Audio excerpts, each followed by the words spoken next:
goals and objectives. This section of the internal fire process is truly the moment when you can take your fourth lighter and light a fire that will illuminate the way forward.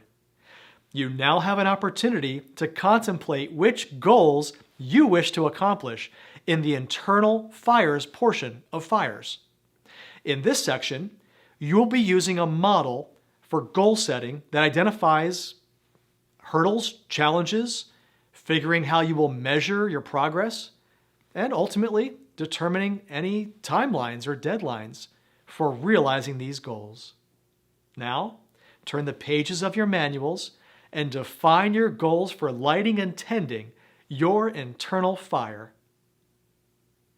To set your goals, remember that you need to define your barriers, your index or way of measuring success, and your time frame.